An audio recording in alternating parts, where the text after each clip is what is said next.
we have a gearbox shaft.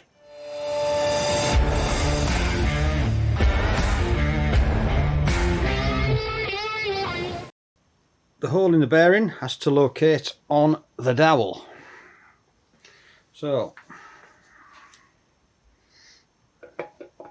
there we go, and subsequently the groove in the bearing locates on the locating shim we've just put in there. So that's that fitted, done. Okay, shaft number 2, we've got exactly the same. We've got a pin there and a shim there. So we put the hole in the bearing on the peg and the groove on the locating shim there, and mesh the teeth all at the same time. There we go. Can be somewhat tricky, but it's in. Or is it?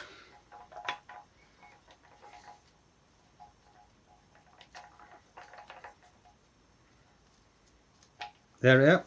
It's located, it dropped into place, and there we have our 2 gearbox shafts in.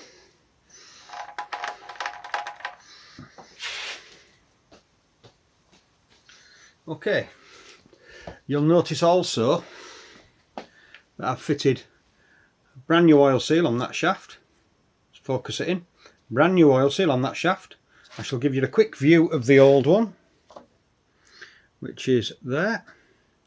As you can see, the internal metal structure of the seal has started to deteriorate, so I've put a new seal in. I would always recommend putting a new seal in anyway, because to change this seal once the engine's assembled is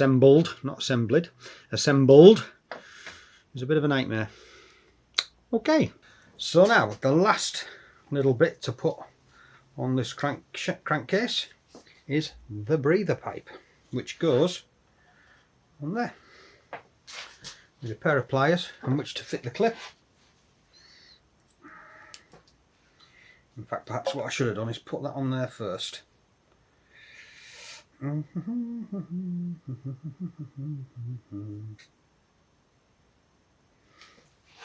that on there first, and pop that on there, and then just bring that over the top like that. And there we have it. Okay, so we're all raring to go. I've cleaned the surfaces down, made sure the bolt holes have got no oil in them, because obviously if you get oil in these bolt holes, when you tighten the bolt into the hole you'll get hydraulic lock and the bolt won't seat properly. We've got our dowels in place, one there, sorry I'm a bit shaky, one there. Okay, so there we are, raring to go. Okay, our next task is apply sealant to the crankcase halves. We've got to make sure that obviously they're clean. I've wiped them off with isopropyl alcohol, so we're raring to go. Okay, let's crack on.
So The reason we haven't gone around these holes is because the heads of those bolts are inside the crankcase, so if any oil does get in and leak, it'll leak back into the crankcase, whereas these bolt holes all have the heads outside, they're all exterior.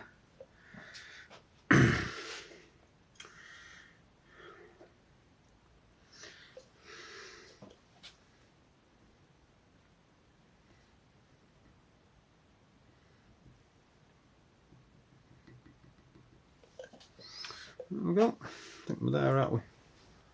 Okay. Let's pop these two crankcase halves together then.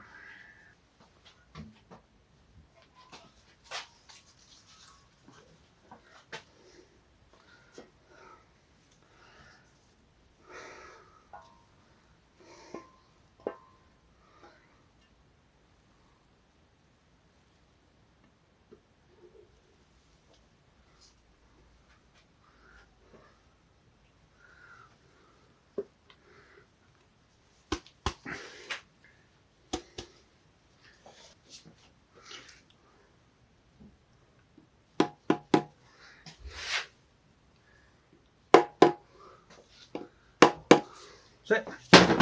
We're there.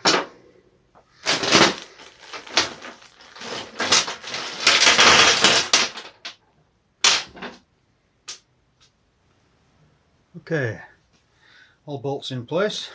So what we're going to do now, lift them up.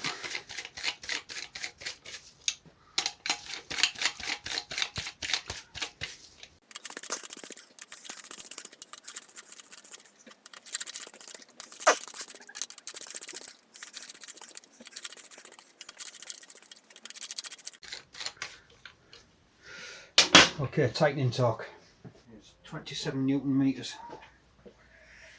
So set our torque wrench to 27 Newton meters. Before we go any further, I just want you to observe something. Look at the crankcases, you'll see each bolt has got a number stamped next to it. That is your tightening sequence. As you can see, that bolt's number 1, that bolt's number 3, and so on and so on. You've got number 2 inside there, you've got number 4 there. Okay,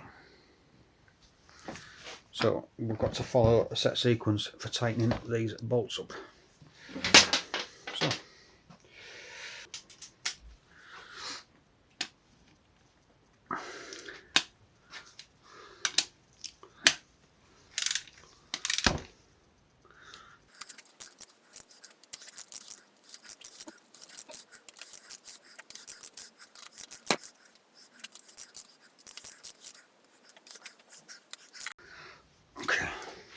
So before I go any further with this tightening sequence, I just want to check that the crankshaft rotates, and it does.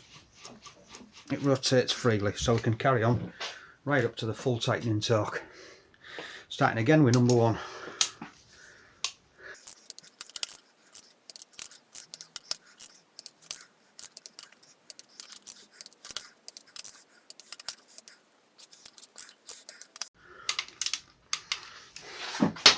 Again, before we go any further, put any more bolts in, we'll make sure the crankshaft rotates, and it does rotate freely, so we're fine.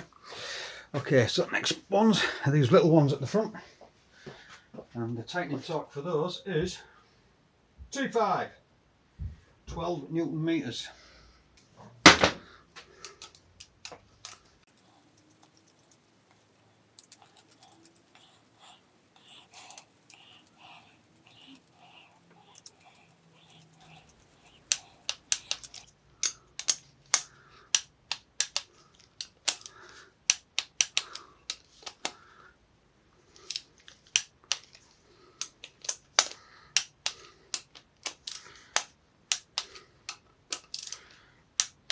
So there we go.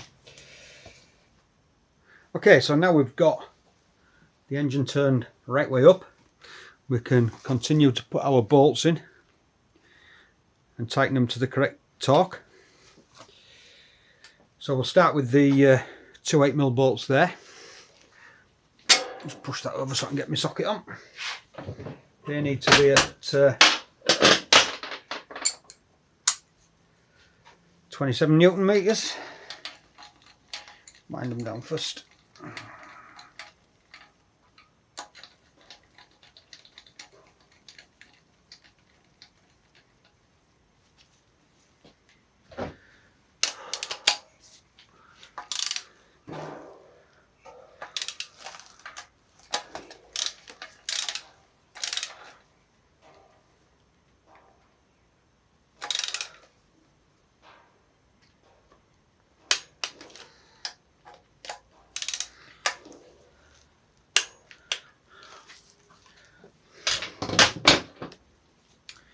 And onto the little ones.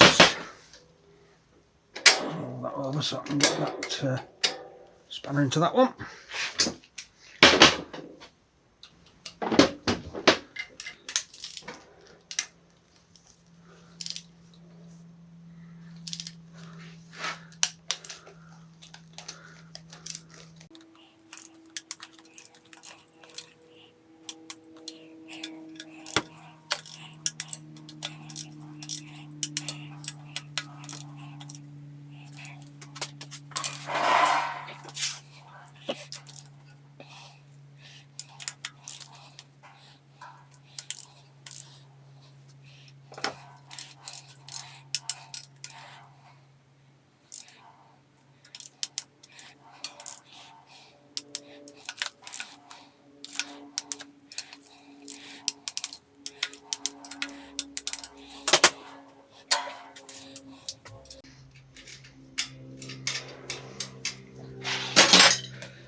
Okay, now we have it. 2 crankcase halves joined. Okay, let's turn it back the other way up.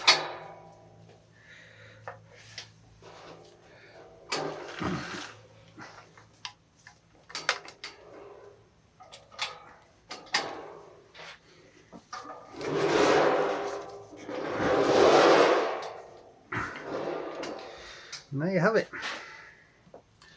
Okay, 2 halves joined. Right, next task.